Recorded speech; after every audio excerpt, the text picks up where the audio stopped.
Tugasku menemanimu.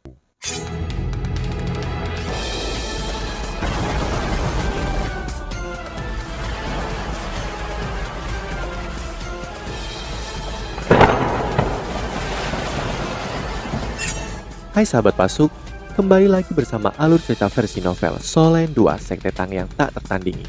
Jangan lupa like, subscribe, dan nyalakan tanda lonceng. Mari kita lanjutkan. Apakah benar-benar mudah untuk berpindah dari 8 cincin ke 9 cincin? Jiwa bela dari Cicuachen tidak dianggap kuat. Apakah dia bisa mendapatkan inti jiwanya? Ya, keterampilan jiwa yang baru saja dieksekusi Tang Wutong adalah keterampilan jiwanya yang ke-8, tarian naga matahari berseri-seri. Itu adalah keterampilan jiwa serangan yang sangat kuat. Saat matahari ungu emas perlahan naik ke langit, kupu-kupu naga bercahaya menari dalam kilauannya. Saat matahari naik lebih tinggi ke langit, tekanan yang dilepaskannya menjadi lebih besar. Semua masroh yang menonton pertempuran mulai mundur dari daerah itu. Tidak ada yang ingin terluka oleh keterampilan jiwa yang luar biasa kuat ini. Makhluk spektral yang tak terhitung jumlahnya yang berkeliaran di ujung lain dari dimensi spektralnya melonglong ketakutan seolah-olah mereka diserang oleh cahaya matahari. Mereka semua mulai menarik diri sejauh mungkin. Sementara itu, tornado salju es yang diciptakan oleh Wu Yuhao berdiri dengan bangga dan tinggi. Ketika para masroh mulai mundur lebih jauh dari tanah pertarungan, ukurannya mulai tumbuh ketika menjadi lebih kuat. Yuhao, saksikan tarian naga matahari terbit. Tang Wutong memperingatkan Wu Yuhao. Detik berikutnya, kecerahan matahari tumbuh secara maksimal. Setelah itu, pilar cahaya ungu emas raksasa merobek langit saat melesat menuju tornado milik Wu Yuhao. Namun, bahkan sebelum hantaman matahari mencapai tornado es salju tiba-tiba hancur. Itu adalah sesuatu yang tidak diharapkan siapapun. Wu Yuhao telah menghilang. Dia digantikan oleh dua sosok yang saling berpegangan tangan. Yang satu putih seperti salju, yang lain pucat seperti es. Permaisuri es dan salju saling berpegangan tangan saat mereka membawa senyum di wajah mereka. Sinar cahaya raksasa yang sama dilepaskan dari tubuh mereka menuju tarian naga matahari Tang Wutong. Ini adalah keterampilan jiwa paling kuat yang diperoleh oleh Wu Yuhao setelah bergabung dengan permaisuri salju. Itu adalah keterampilan yang datang dengan cincin roh kelimanya. Dari permaisuri kelajeng giok esnya, kesombongan permaisuri salju dan es, ledakan bergema. Sebuah pandangan terang terbuka di depan mata semua orang. Setelah tabrakan satu sama lain, baik cahaya ungu emas dan es giok meledak menjadi percikan api yang terbang kemana-mana saat sinar matahari yang terbakar melawan dingin yang hebat. Tabrakan ini menyebabkan seluruh dunia terguncang ketika demiplane spektral bergetar dan percikan cahaya yang bercahaya bertahan di udara untuk waktu yang lama. Para masroh telah lama menjadi linglung dari menyaksikan pertempuran di depan mata semua orang. Meskipun pukulan ini tidak ditargetkan pada mereka, mereka masih bisa merasakan kekuatan yang menakutkan dalam serangan itu. Apakah ini kekuatan seorang kultivator kelas atas? Apa yang akan terjadi jika kita yang menerima pukulan ini?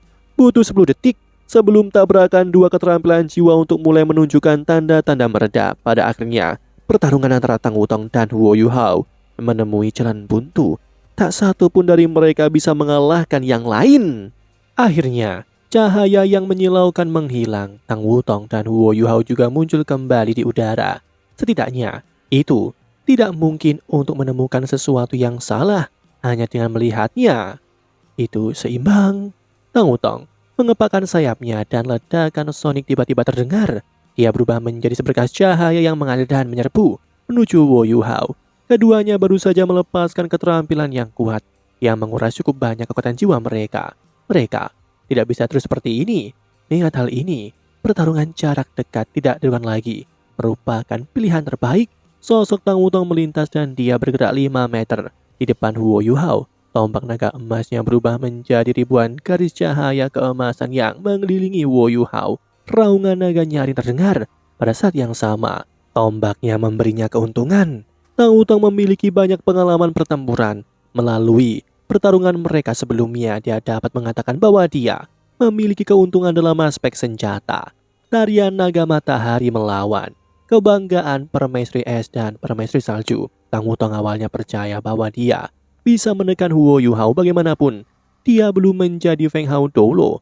Keduanya bahkan memiliki jiwa bela diri kembar dalam hal kekuatan jiwa. Dia harusnya memiliki keunggulan berbeda darinya, namun dia terpana menyadari bahwa dia tidak hanya mendapatkan keuntungan darinya ketika mereka bertarung, tetapi dia bahkan merasa seolah-olah seluruh tubuhnya telah diserang oleh energi dingin.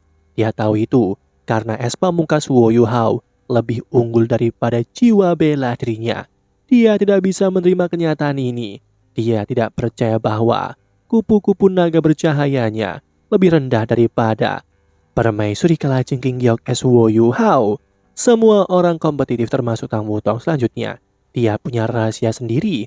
Dia sudah memiliki 9 cincin. Bagaimana mungkin dia tidak bisa menang dengan menggunakan keterampilan jiwa ke-8 melawan keterampilan jiwa ke-5 Wu Yuhao? Bahkan dia telah mengabaikan satu hal yang sangat penting. Itu adalah 5 roh Wu Yuhao. Ya, dia hanya punya 8 cincin, namun dia memiliki 5 roh yang kuat. Ketika dia pertama kali mendapatkan esensi es misterius, dia bukan satu-satunya yang berhasil menyerapnya. Kelima rohnya menyerapnya pada saat yang bersamaan. Perasaan spiritualnya diperkuat dan kelima rohnya semuanya memiliki tingkat kekuatan tertentu. Bahkan juga mereka tidak bisa sepenuhnya bergantung pada Wu Yuhao. Mereka masih memiliki kekuatan bertarung mereka sendiri. Sebagai hasilnya, mereka dapat mencerminkan beberapa kemampuan mereka ke Wu Yuhao bila perlu. Serangan sebelumnya adalah contohnya. Jelas, perbedaan antara Tang Wutong dan Wu Yuhao adalah dalam hal roh.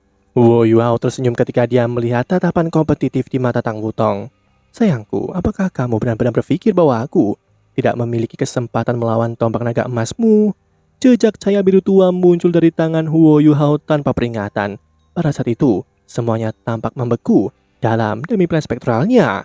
Dering renyah terdengar. Cerita naga yang tragis juga bergema di saat yang sama. Tang Wutong bergetar hebat. Tombak emasnya yang cerah mulai berubah menjadi virus dingin es dari ujungnya. Pada saat yang sama, virus dingin es ini menyebar ke tubuhnya. Garis-garis cahaya yang telah dia bentuk juga langsung lenyap, berubah menjadi ketiadaan. Tang Wutong berseru kaget sebelum dia jatuh ke tanah. Wu Yuhao juga sedikit bergetar di udara. Ada tatapan kagum di matanya. Pada saat ini, dia memegang belati.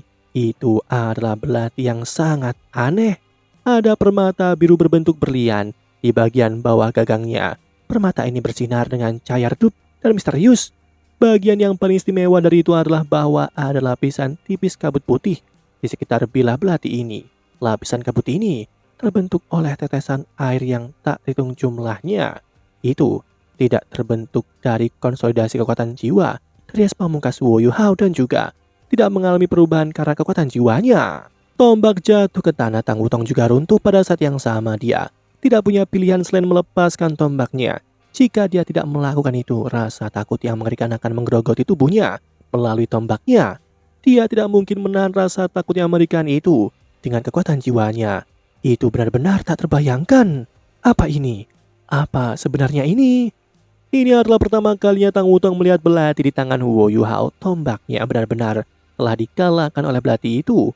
Wu Yuhao melayang dan mendarat di tanah. Saat ini ada tatapan penuh gairah di matanya. Dia berpikir sendiri. Tidak heran, itu senjata dari dewa. Pada awalnya, belati ukiran hantu sangat mengejutkan. Tanpa itu, dia tidak akan mungkin menjadi insinyur jiwa kelas 9 dalam waktu sesingkat itu. Dewa emosi tidak memberinya satu tetapi 2 belati. Yang lain ada di tangannya saat ini. Wu Yuhao belum pernah menggunakan belati ini sebelumnya. Ini adalah pertama kalinya dia mengeluarkannya. Dan dia menggunakannya untuk mengekang tombak naga emas. Ketika pertama kali memegang belati ini, dia merasakan bahwa hidupnya tampaknya terhubung dengan belati itu. Bahkan kelima rohnya merasakannya. Ketika dia melambaikan belati, seolah-olah semua energi es pamungkas di surga dan bumi telah berkumpul di sekitarnya. Wu Yuhao sangat yakin bahwa suhu belati ini di bawah negatif 250 derajat Celcius hanya dengan melambaikannya. Setengah dari jumlah kekuatan jiwa yang dia gunakan pada kebanggaan permaisuri es dan permaisuri salju terkuras. Ini adalah bukti seberapa banyak kekuatan yang dibutuhkan untuk menggunakannya. Meski begitu, Wu Yuhao merasa sedikit pusing. Jelas, dia tidak sepenuhnya bisa memanfaatkan kekuatan belati ini dengan kemampuannya saat ini. Wutong, kamu baik-baik saja? Wu Yuhao memandang Tang Wutong saat dia kagum. Tang Wutong menggigit bibir bawahnya dan menatap belati di tangan Huo Yuhao. Aku belum kalah. Saat dia berbicara, dia tiba-tiba menekan dahinya sendiri. Dengan tangan kanannya seketika cahaya menyilaukan dilepaskan dari dahinya. Ini kekuatan menakutkan Tang Wutong langsung dilepaskan. Saat ini Huo Yuhao merasa seolah-olah seluruh tubuhnya menjadi kaku. Dia merasa sedikit tidak berdaya pada saat ini, seolah-olah dia tidak bisa menolak sama sekali. Bukan hanya dia, setiap orang yang hadir memiliki perasaan yang sama. Pada saat ini juga muncul perasaan aneh. Perasaan menyegarkan mengalir ke tubuh Huo Yuhao dari belati. Huo Yuhao tiba-tiba merasakan seolah-olah tekanan terhadapnya telah sangat berkurang. Tang Wutong mengarahkan tangan kirinya ke tombaknya yang masih di tanah. Dia juga perlahan menggerakkan tangan kanannya. Jelas bahwa ada bola ekstra cahaya keemasan di tangan kanannya. Bola cahaya keemasan itu muncul seperti cairan. Itu jatuh dari tangannya dan mendarat dengan akurat di tombaknya. Tombak yang ditutupi lapisan es sudah mulai melayang ketika Tang Wutong melemparkan bola cahaya padanya. Itu mulai bersinar dengan cahaya keemasan.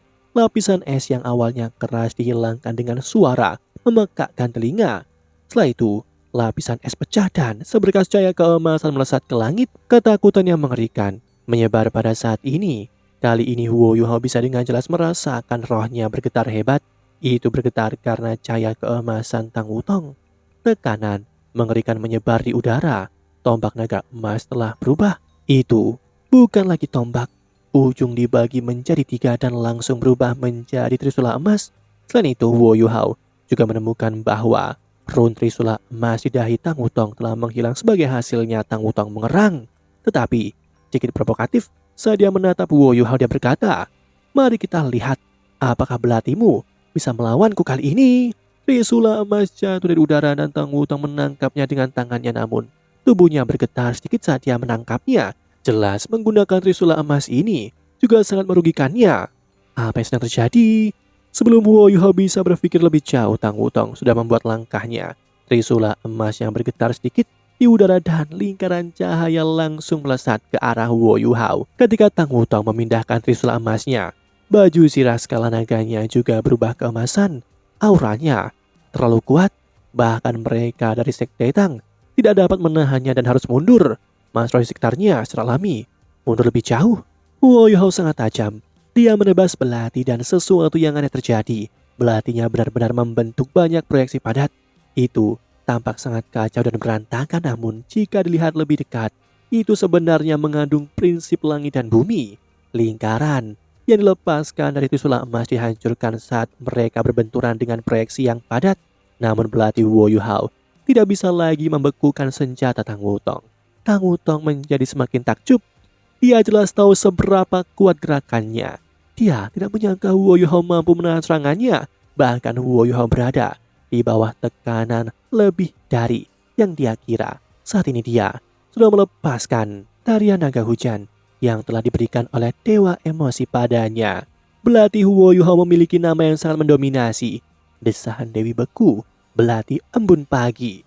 Belati ini memiliki sejarahnya sendiri. Sebelum Rong Nianbing menjadi dewa emosi, belati ini adalah senjata pertama yang diperolehnya saat dia menjadi terkenal di planetnya. Belati embun pagi ini adalah belati yang dibuat oleh pandai besi master yang jiwanya adalah belati dingin. Setelah itu, Rong Nianbing memberikan batu Dewi Beku kepada tuan ini yang menempelkannya pada belati dan menamainya belati embun pagi.